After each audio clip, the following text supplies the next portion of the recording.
Hello, you are listening to NPE Stories. This is a podcast where NPEs can share their story. I'm your host, Lily, and I found out I was an NPE through an ancestry DNA test that changed my life forever. NPE is a term that stands for Not Parent Expected or Non-Paternal Event.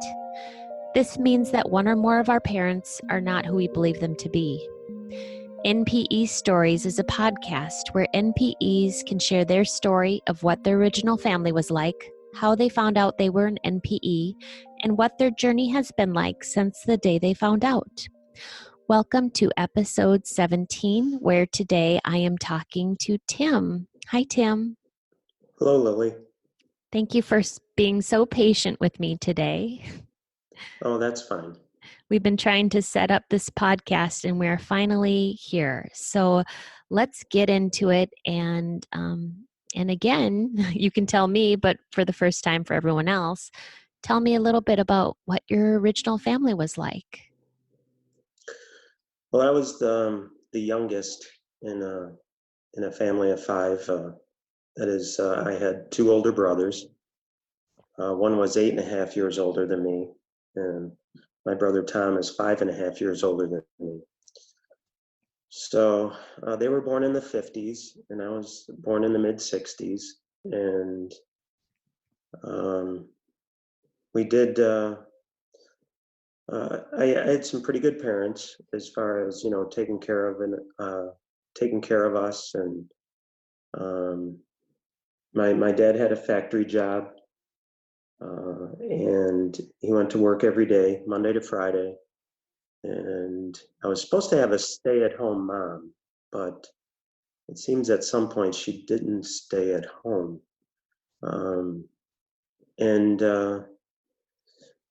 Let's see. I think the story really revolves around her a little bit and what happened to her when she was younger.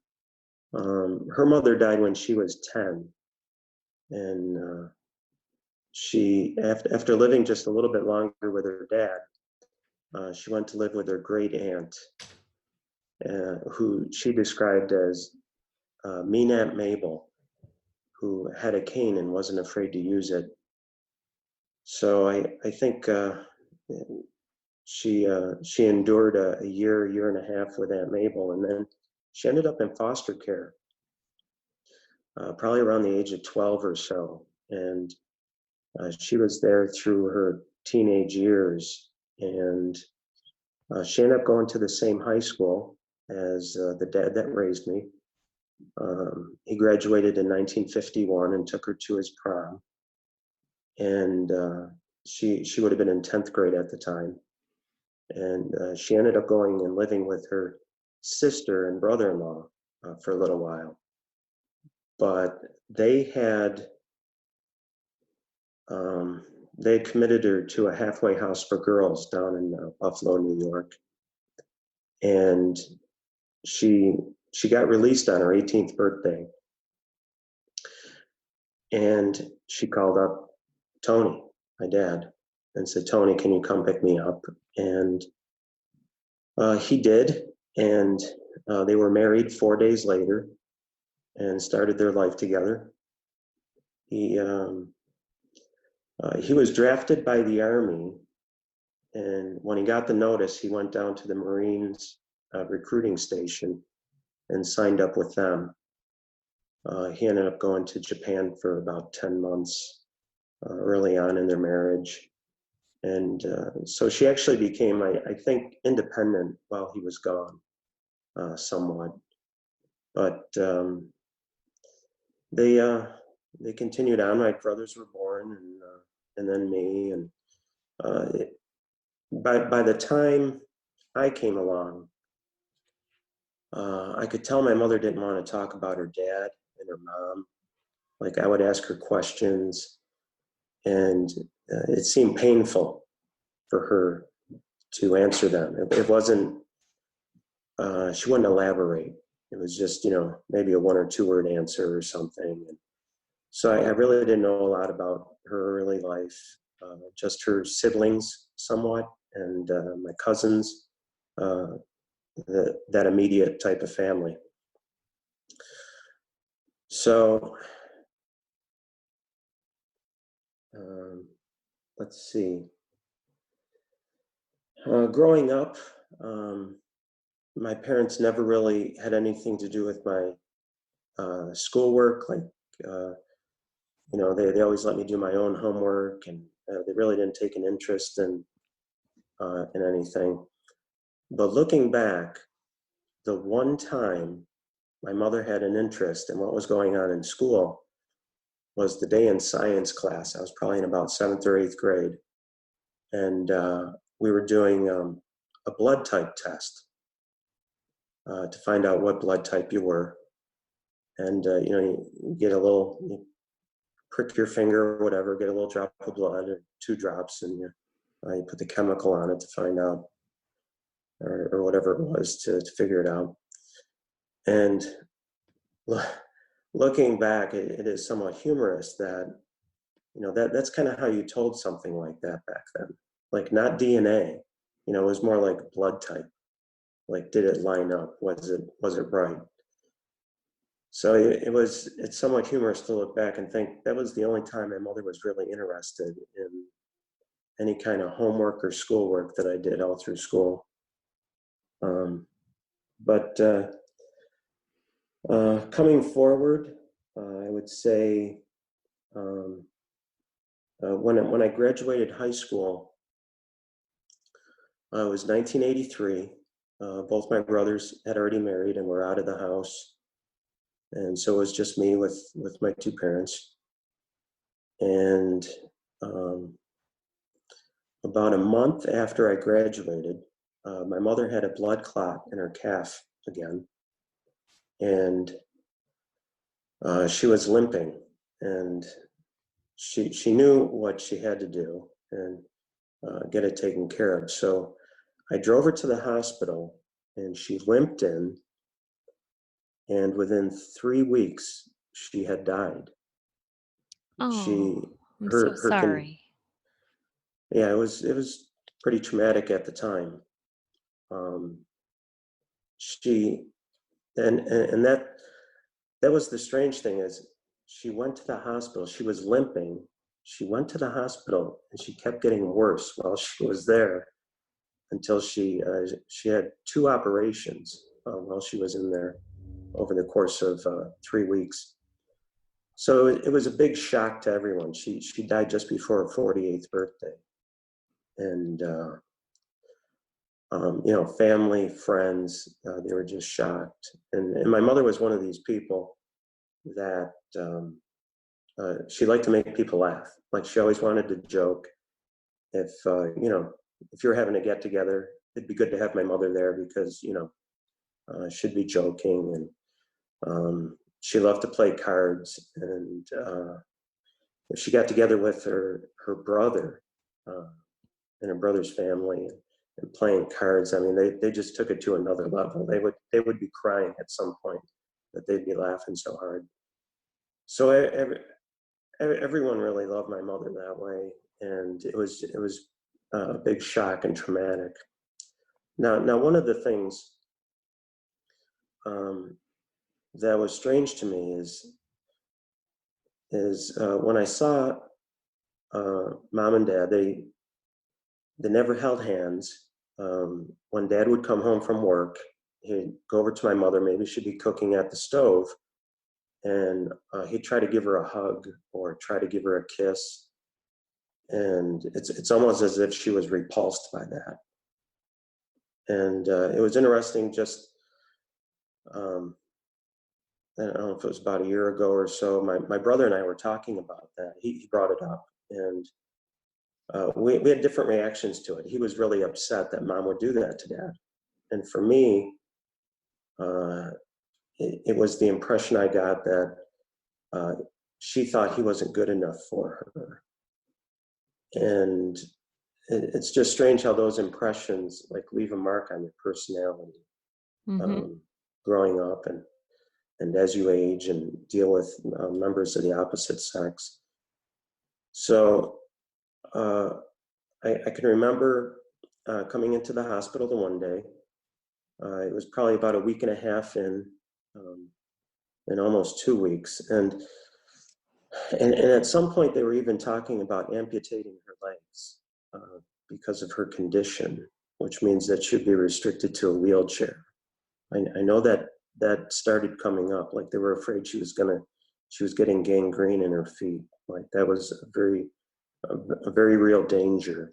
And I can remember walking into the hospital the one day to visit, and Dad was there, and his chair is up against the bed, and they're holding hands, and they're kind of smiling. And I wanted to, I wanted to say, "Who are you, and what happened to my parents?" I mean, it was strange to see them like that. So I think Tony, my dad, was, it seemed like they were making amends or getting, when things got real serious on life and death issues, that maybe the relationship was going to go somewhere. Well, Mom died, and it ended up being me and Dad at home, the two of us, and I felt like I had to be strong for him. There was a couple of times where he broke down, and he would play there's a Willie Nelson song that talks about how I wish I had told you I loved you, or I can't remember what it is right now, but he was never one to play music. Like if he turned on the radio, he didn't care what station it was on. But it was sad to see, and it changed our relationship. Like he was no longer Dad, the person that was to be made fun of, or that dysfunctional dynamic. It was just me and him, and we became friends. And when he got married 3 years later, I ended up being in his wedding party, and we were really friends until he died in 2013. But now, coming back to when I found out that something was amiss, it was about a half a year after my mother died.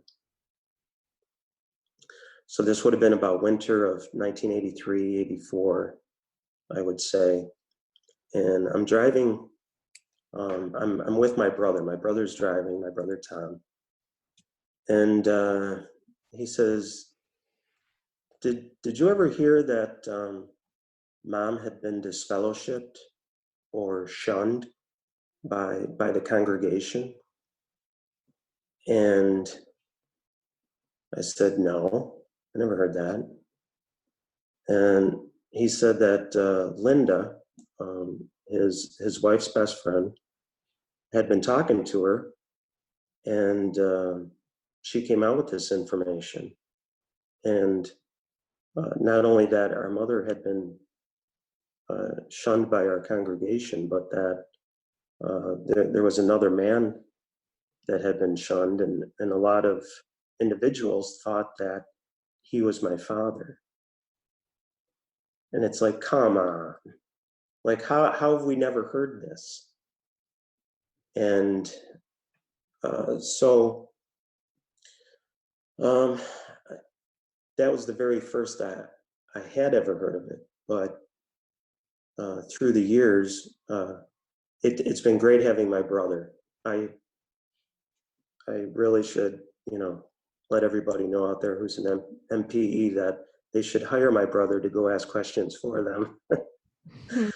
Because he would, when he saw old family members or old friends of the family or from the congregation, he would ask them.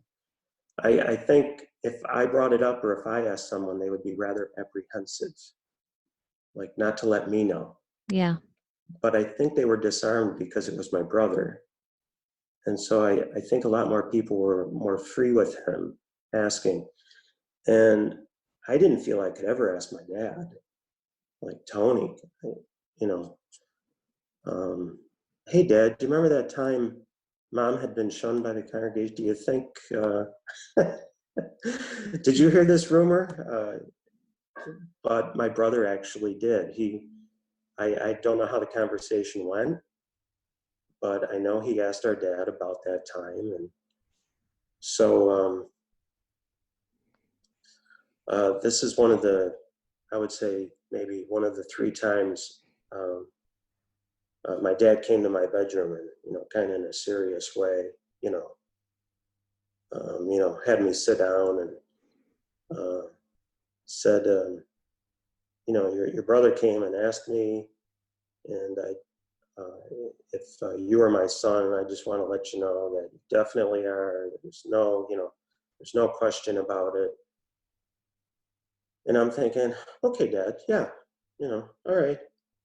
But in my mind, it's like, of course, Dad, that is what you're gonna say. And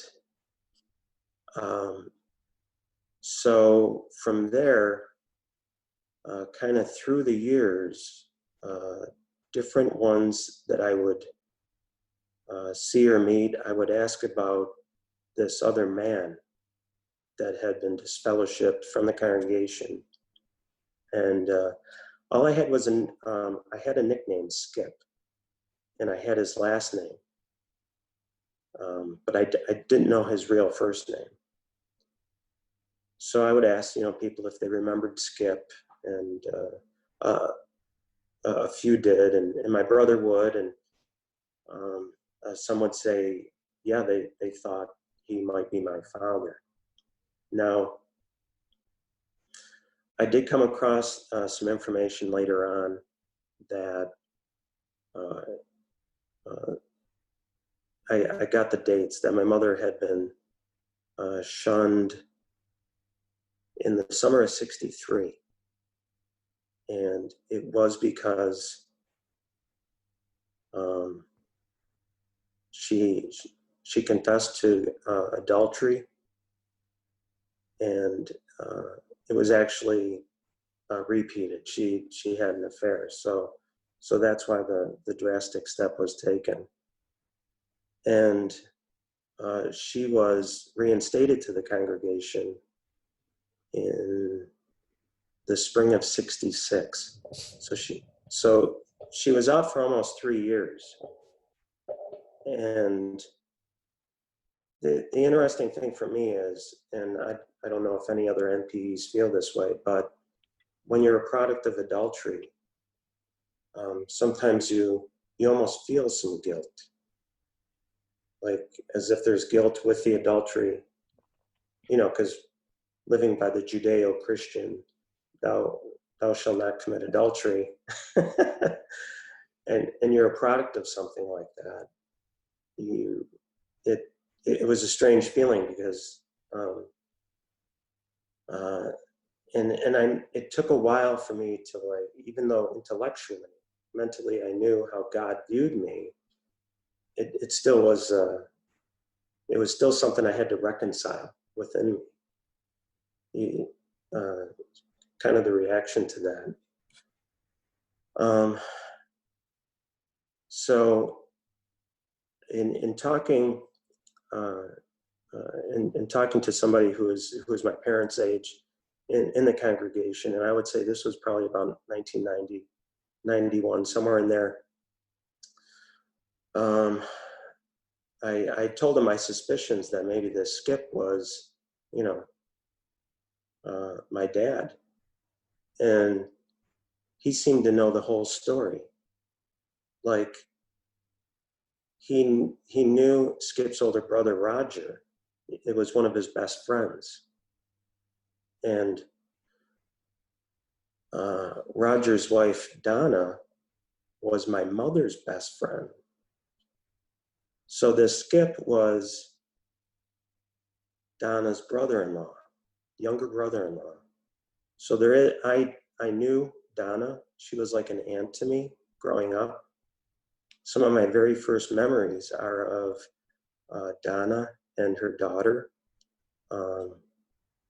and playing and having interactions. And she was the same age as my brother Tom.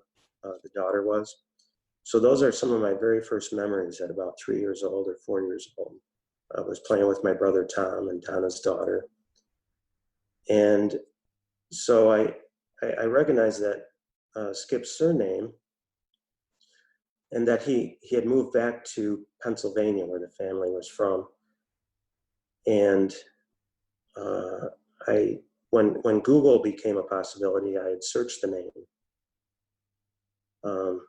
But with a nickname, you really can't find anyone. And it was a German surname in Pennsylvania, and there was just way too many of them. So getting back to Gil,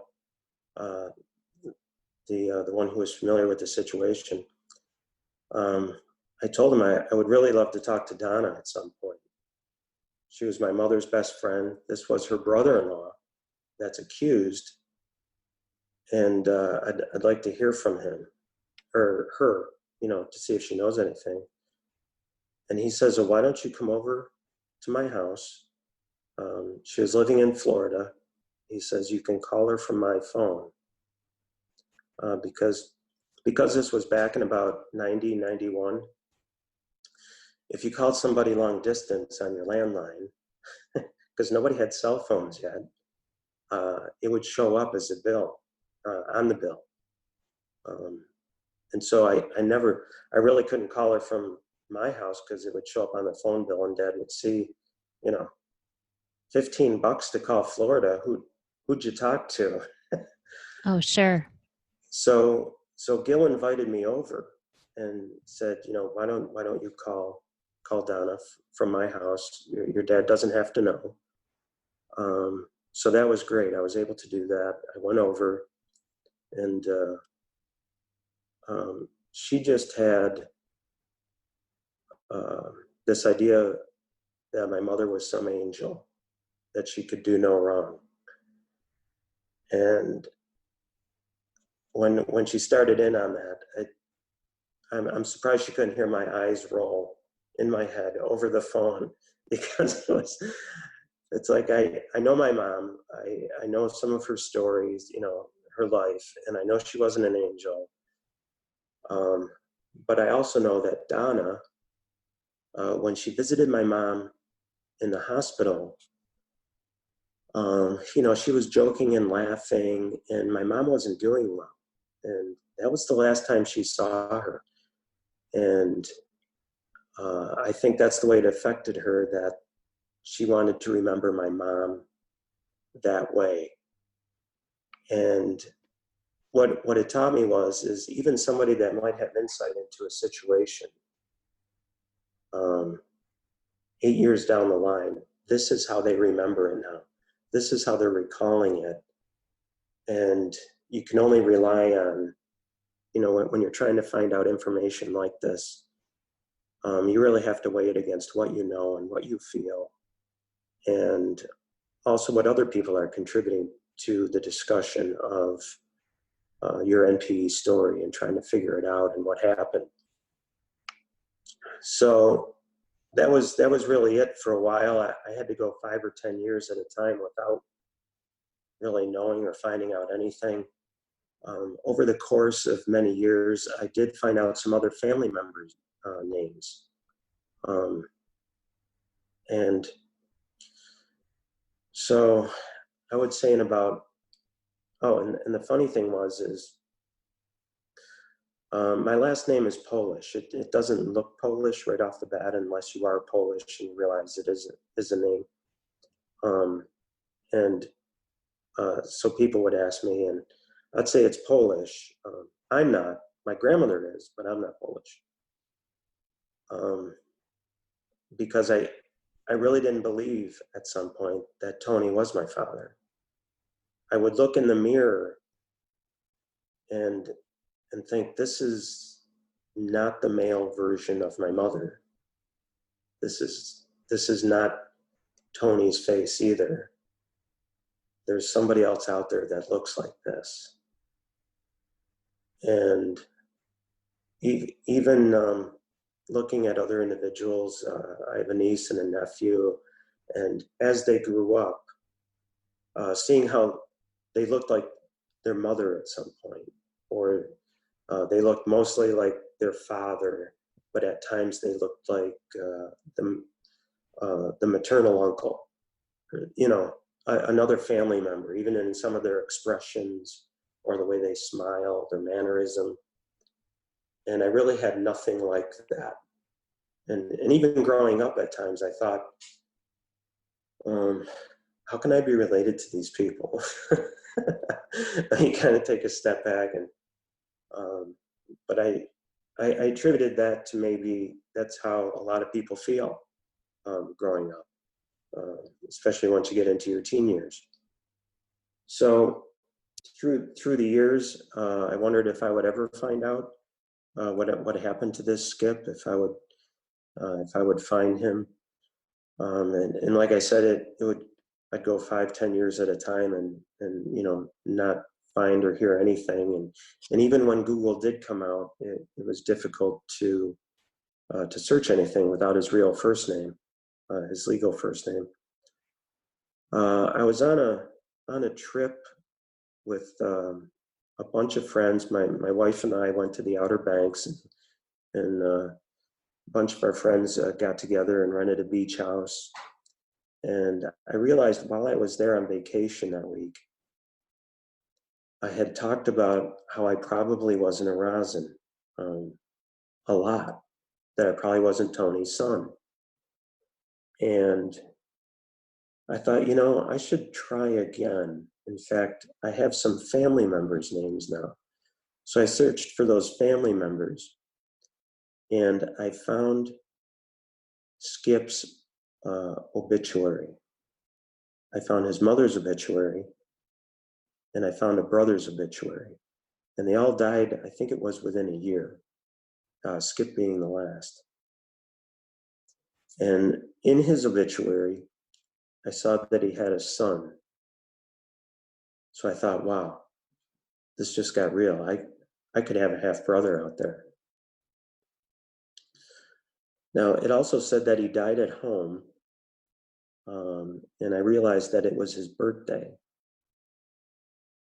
And he wasn't survived by a wife. So I was thinking he was alone on his birthday, dying at home. And I actually wondered if he had committed suicide. I know his older brother Roger did back in 1968. So I'd gone through some ebbs and flows, some depression at times during my life, and so this was actually a bit of a concern for me if that was the real case. Now, in getting finding out that I might have a half brother, and finding that Skip did die in 2000, it was time to find out if all the rumors were true throughout the years. So I asked my brother Tom to do a Y-DNA test, a paternity test. They checked 22 or 24 markers. It's called a YSTR test. So he agreed to do that for me, and we sent away for it. And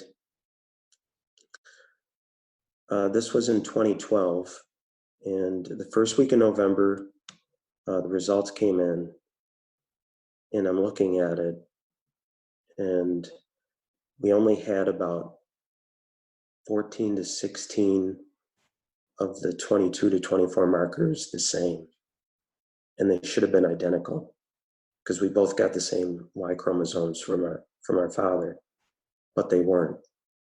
So it was true, I had a different father. So I can remember I poured myself a glass of whiskey, and I cranked Alive by Pearl Jam. I don't know if you're familiar with the song.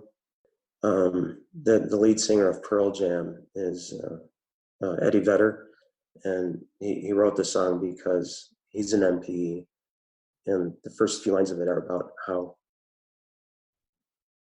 his mother told him one day, kind of out of the blue, that when he was home alone at age 13, his real daddy was dying. Sorry you didn't see him, but I'm glad we talked. And to him, the song was a curse. And through the years performing it live in front of fans, and the fans really celebrating the song, Eddie has said that the fans have lifted the curse. So that kind of really touched me. And in my story at this point, thinking that, the Skip is my dad, I would scream the song Hmm. and say, while I was home alone at age 35, my real daddy was dying. Hmm. Um, so it was true. We didn't have the same father. Oh. So how do I contact, the son? So I got online and I tried all kinds of things. I couldn't find a phone number for this son. I'm thinking he's probably got a cell phone. He's probably never had a landline. Now, I did find something for the aunt. So I ended up calling the aunt and talking with her, and she didn't have the phone number for her nephew, and she was supposed to get back to me, her and her husband, and they never did. And I probably let about 6 months go by, and I decided to write a letter, and I saw this potential half brother, had a Facebook page. I could see where he worked. So I sent a registered letter to his employer. So somebody would have to sign for it. And then I had to wait. So in the meantime,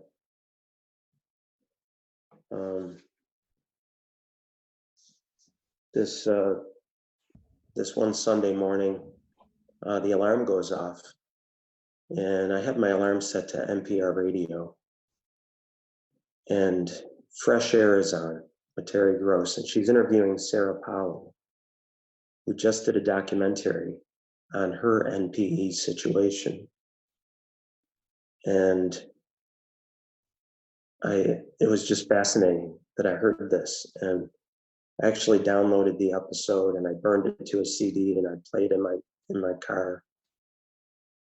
And the thing that I got from it was, and not only do I recommend it, it's called Stories We Tell, I think. Stories We Tell is the name of the podcast? No, it's the name of The Sarah episode. Sarah Polly's documentary Oh, that she did. okay. Thank you for sharing that. I'll have to Yeah, look that it's up. Stories We Tell. I think it is on either Netflix or Amazon. Wonderful. There's another one that's not as, I want to say not as famous. It's called Little White Lie, and it's about a girl who was raised white until she got into high school, and the African American students were calling her a poser. Hmm. And that for NPEs, that's also another excellent documentary, kind of Okay. on their own experience. Great. But Thanks for sharing. getting back to after hearing that, it actually emboldened me to approach the subject with my dad again after all this time. This would have been summer of 2013. Tony was in a nursing home, so I had known definitely that I wasn't his for a half a year already, and I never really wanted him to find out at all, but I kind of wanted to know if he knew. So I approached the subject as, there were times in my life when I had bouts of depression or so, and uh, at some point he finally, he could see I was agonizing over asking him. He's like, spit it out. Come on, just spit it out. And I told him I found this Skip Zembauer's obituary, and I'm thinking he committed suicide possibly, and I know his brother Roger did, and is he my dad? Is he my actual father? And my dad said no, that he was, and there's nothing to worry about. And it really bothered him, and in some respects I wish I hadn't, but I felt like I had to. Like, and his health actually, in about a month or two, he had been diagnosed with lymphoma, and they thought the treatment he wouldn't survive, and they gave him about a year, and he only lasted about 2 months, and Oh, his health continued to deteriorate. So I almost asked him at the last possible chance, because I I wouldn't have asked him, after that, and even sometimes visiting him, he really couldn't hold a conversation. So he died in September. But with that, I'm it's sorry. like, yeah, thank you, thanks. So with Tony dying, it's like, I don't care who finds out now. In fact, I want everybody to know that I wasn't his son, that my mother, did something, and, somebody else is my dad. And hey, let's just have everybody know that, because his feelings were the only ones I ever cared about through the years. I never really wanted him to find out. And but I got the DNA test to prove it. Now, a little while later, I did get a phone call from Skip's son, uh, and we talked, and he said his dad always told him he had two older brothers, and that's all he knew. His dad never said anything else. And I said, well, maybe I'm one of them, and uh, maybe we also have another half brother in Vietnam, because his dad went to Vietnam in the late 60s or mid 60s. So Skip's son agreed to a test. I paid for it, and we both had to present photo ID, and go to a clinic and have a nurse swab our cheek, and so it was all kind of chain of custody, legal type thing, because he was down in Pennsylvania and I was up near Buffalo, New York. So when we got the results a few months later, um, I get an email, and I'm looking at the email, and I'm going through the chart again on the markers, and we only had about 16 out of 22 in common. And it said, you do not have the same father. And I just could not believe it. Like, this is crazy. I looked for this man for 30 years. Oh, And I finally found his obituary. I finally found a surviving son. And he is not my dad. I just thought about all the time I wasted, all the searching, and it was really unbelievable that it wasn't right. This wasn't the guy. oh, I'm so sorry. Oh, Thanks. That was it was I don't want to say crushing, but exasperating.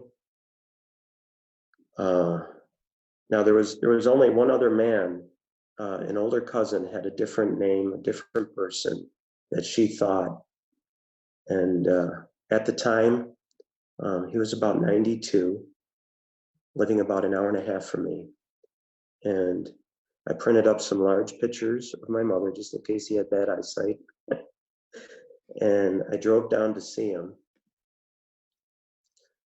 and I knocked on his door and he invited me in, and he looked at the pictures of my mother and he said, no, I don't know her. And he remembered my aunt. He was friends with my mom's sister. And in the course of our talking, he's like, I wish I could help you. You know, he knew why I was there. He was that intuitive that, you know, he realized I was wondering if he was my dad. Uh-huh. And he said, he actually admitted to having a relationship with my aunt and how that broke up. And he even remembered the phrase my aunt said, like he heard it yesterday. And the candor of this 92-year-old man and the way he talked, and just looking at him, and I thought he's not my dad. And the funny thing about it is, you know, he would say, "Here, let me see that photo again." So I'd hand him the photos of my mother, and he'd be looking at him, and he'd say, "Oh yeah, she's a good-looking woman." I'd remember her. Okay. So I left there, and I thought, that's it. I'm not going to know. There's no other names. These were the only three men. Tony, the dad that raised me, this Skip, and then this fellow here. I have no leads. After 30 years, I got nothing, and I have to be okay with that. I have to. I'm not going to find out. So around this time, we had a dog from the SPCA for about a year and a half, and people were always asking us, like, what breed is she? And it's like, we don't know. She's, you know, a pit mix. Some people would ask if she's an American boxer, or no, American bulldog. Okay. And so we ended up getting a DNA test for her to find out. And I thought, I get a DNA test for my dog. I could get a DNA test for myself to find out what breeds I am. Yep. I got this ancestry place that's advertising all the time. The thing I got to make sure is that I'm not Polish. I never felt Polish. I never liked sauerkraut. The music always sounded goofy to me. Grandma would have a radio on in the kitchen, and just, you know. So I thought I would get an ancestry test, and it came back, and it said I was mostly Irish. And I thought, wow, that's why I have freckles. And my next thought was, I really am going to die of skin cancer. And the third thing was, I'm looking for an 80-year-old Irishman. And what I really wasn't expecting was a list of cousins. And I had one third cousin and about 100 fourth cousins. So I had about 100 third, you know, fourth cousins or closer, one third, and then about 100 fourth cousins. And the third cousin, I clicked on her, I saw her name, I Googled her name, and I thought, this is not my mother's side of the family. Like, her grandparents were Canadian. She goes back to Canada. Like, that's not, and then she was, and her parents were Irish Catholic. And it's like, that is not my mother's side. So again, I asked my brother, I need you to take an ancestry test for me. So my brother Tom did that so I could differentiate, like, what side was my mother's side, what side of these fourth cousins were my biological father's side. Oh, yeah. So I had to wait. I had to wait like that 2 months to like get the test, have it sent in, and for it to show up. And this whole time, I'm just waiting. And when it came in, I um, I saw that when I clicked on her, uh, the cousin we had in common, I found the surname Grace that those two had in common. My third cousin and a fourth cousin down the line. So I traced back to an Irish immigrant family up near Ottawa, and somebody had posted a photo of this monument in a graveyard with the name Grace on it. And I looked at the photo thinking, I don't know who my biological father is, but I know I descended from this couple. And it was my starting point for figuring out, I didn't know the term genetic genealogy at the time, but I thought, I got to try to figure this out. Mm-hmm. And I had 2 weeks to use my the trial membership Oh, yes. on Ancestry. Mm-hmm. So I'd actually been waiting to use it for this because it's like, how long is this going to take? I'm just going to keep racking up the time. And yeah, I needed access to the Canadian records, so that was considered an international subscription. So I don't know what it was, like $30 or $35 a month. It's like, well, I really can't be paying that out for indefinitely. So I never really understood what it meant to go down a rabbit hole before. Uh-huh. That phrase never meant anything to me until I started doing this. And it's like, who knows where I am in this family tree. I need to refocus. I need to get back and focus.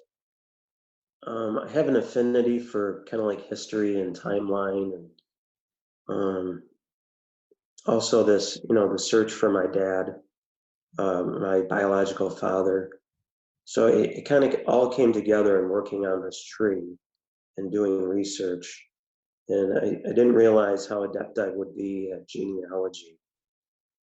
And it was like I just flipped the switch on like the turbo and obsessive compulsive focusing on something. I was going to bed for about 2 to 3 hours that's about all the sleep I was getting. I was taking my iPad to bed. I was waking up with it, and because these were Irish farmers, they had 10 kids, and then their 10 kids had 10 kids, Yeah. and those 10 kids. So it really did seem like a needle in a haystack, that there's 1,000 possibilities. Like, can I really narrow it down? And I had to think in terms of not only just focusing, but also like a type of algorithm. I have to think in terms of that, like possibility.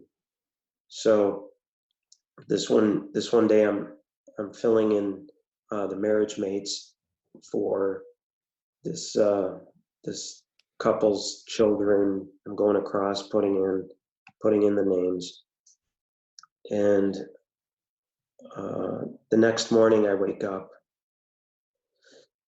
and I actually said a prayer because it was so exhaustive, and it seemed if I got this wrong, that it would just be so endless. And I, if it mattered, if it was really important to me as a person to find out, that I might be able to do it. It was maybe 20 minutes, a half an hour later. I picked up my iPad and I'm thinking, the second person on my list, at the top of my fourth cousin list, I have no idea how I'm related to him other than it's my father's side. And they have this map feature, like where are this person's relatives from? I thought, they got to be from the Ottawa area because that's where this family's from. So I clicked on it, and well, who was in the Ottawa area? And I saw the surname, and I had just entered that surname the night before for uh, for one of the mates of of this person, and I went back to that and I started filling it out like this couple, and I thought they were born right around the turn of the century. These could be my grandparents. So I filled it out, and this looks right. Like everything about it looked right, and so then I started Googling the family, and I saw that they had uh, somebody put a family tree um, on genie.com, I think it is. And I could see they had 10 children. The oldest 5 were boys. No, I'm sorry. The oldest 6 were boys. Then they had 2 girls, and then they had 2 younger boys.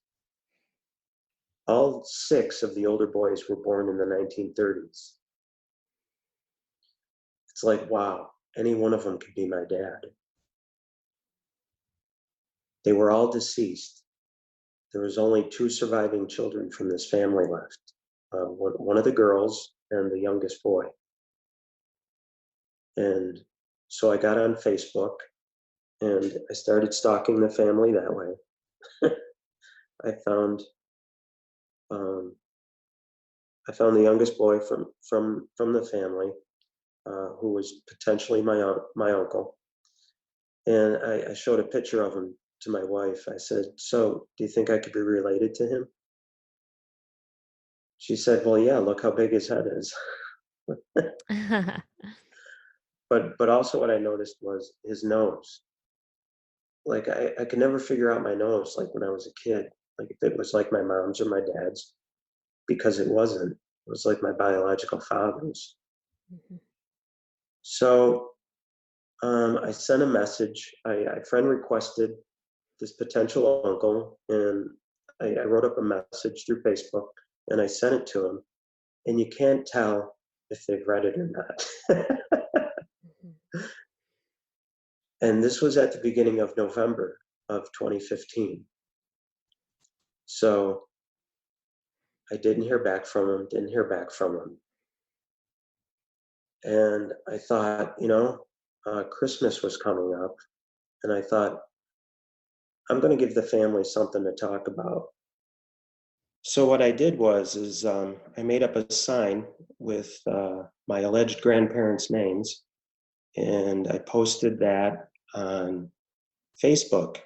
And I went through and I requested to follow my aunt and probably at least a half a dozen cousins that I recognized were possibilities.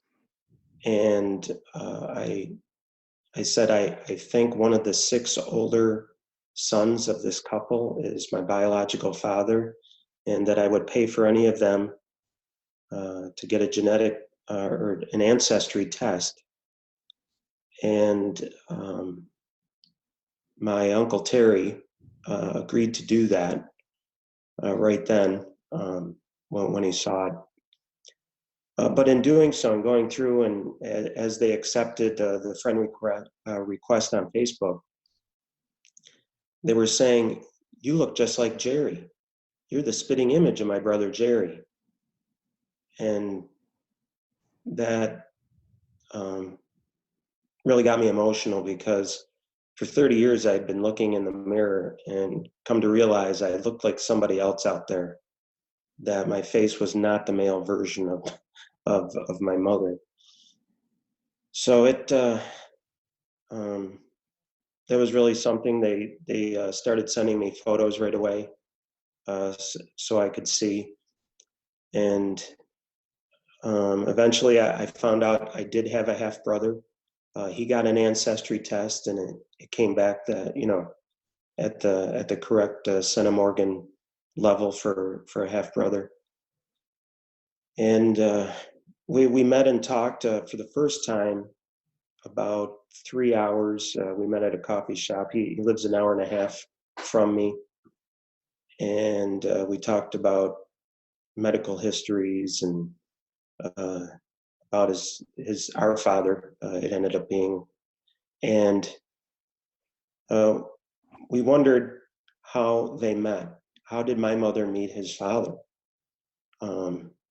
It turns out during 1964, Jerry was living in Niagara Falls, Ontario.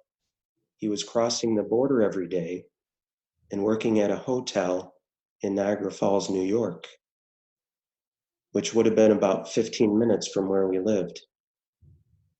So nobody knows how or why they met or got together. As I stated earlier, she was supposed to be a stay-at-home mom, and we only had one car, so we don't know how they got together or met. But here I am, and it's pretty much been proven genetically. Then, after my half brother got his results back, he thought it would be a good idea for me to meet his mom, who is the widow of my father and the one who adultery was committed on. So she was the innocent party in this, and I wasn't sure if that was a good idea or not, but it was really helpful. Oh, To so see that. Tim, I do Yes, have a question. So it you did the math, and your birth father was married at the time of your conception? yes, Okay. and I got to meet his widow, and she she seemed okay at the time. And we at some point I did ask her, so so do you think I look like him? And she said, "Oh yeah," as she looked down. So her countenance had changed when she did that, and it just it's like, wow, I shouldn't go there again. And she was fine, and we looked at photos and talked and visited for a couple hours. And after I left, my brother told me that she broke down and cried. So now, since then, I've been able to visit family members. I visited some widows of my uncles, heard family stories. And the great thing is the different perspectives of the family members, because my grandparents had 10 kids,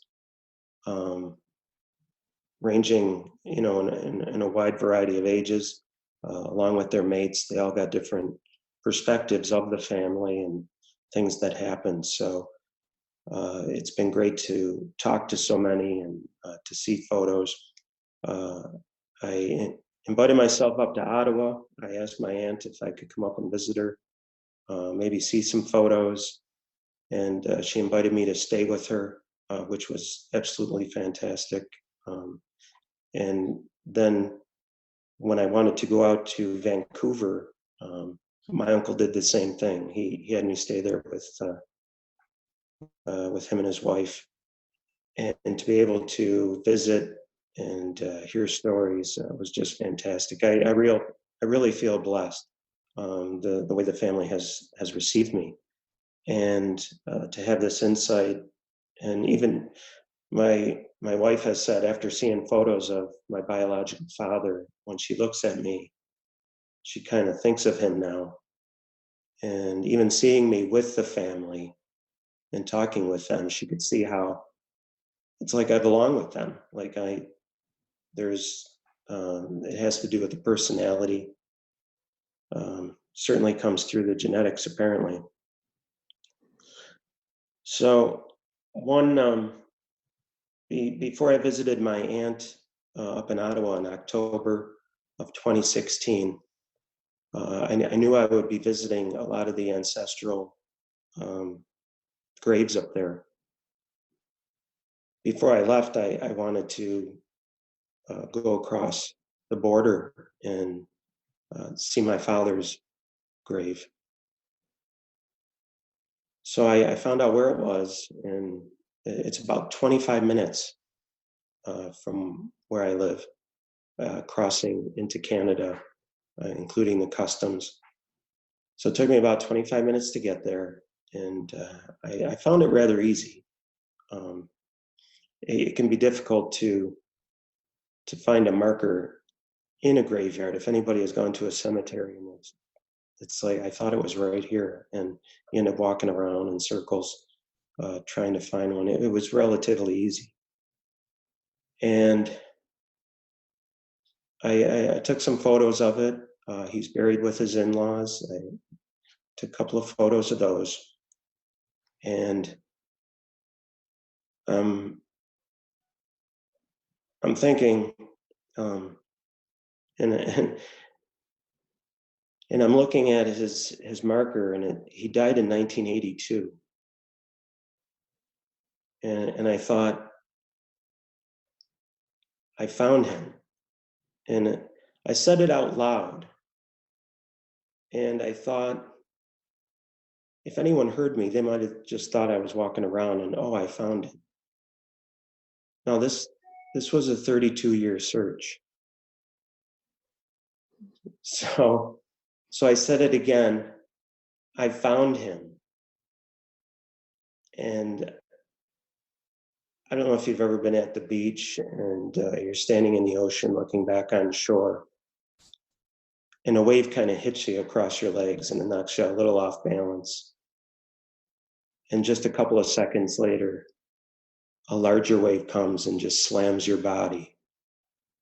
And that's what it felt like standing there. Just the release. I think I was probably ugly crying at some point. But it was pretty emotional. I got myself to stop because I thought I should get this on video. So I pulled my phone out of my pocket and I hit the video, and I shot a little video myself there, and that kind of helped me calm down. But to think that he died in 1982 before I even knew the rumors, before I started the search. It was like I walked, he was there the whole time. That's where he's been. It's like I came out of my house and I started a journey that took me all around the world, 32 years, to find the spot that was about 25 minutes away. And it just, it was really an emotional moment. So that's my story. You got any questions? I'm just listening, and that's amazing. What a long, long process you've been through to come to this point today.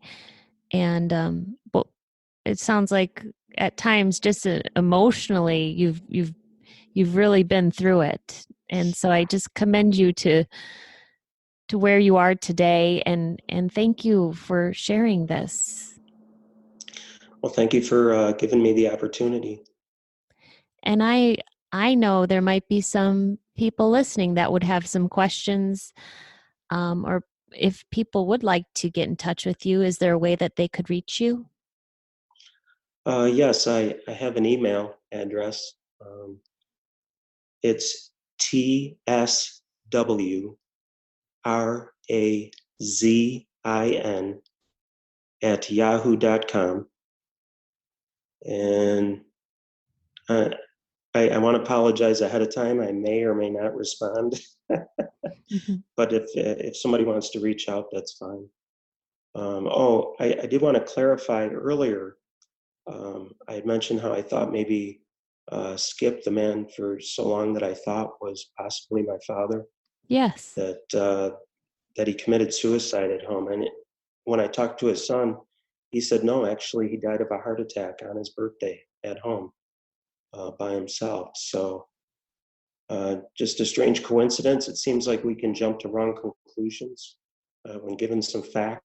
So uh, we definitely have to keep asking people and searching. Yeah. Well, thank you for sharing that. And thank you for clarifying that. Thank you, Lily.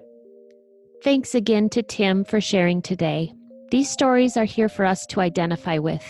If you are an NPE that would like to share your story, email npestories@gmail.com. You do not have to give any identifying information. If you are an NPE and would like to share your story, I'd like to hear from you. Subscribe to this podcast to hear more. Come heal with us.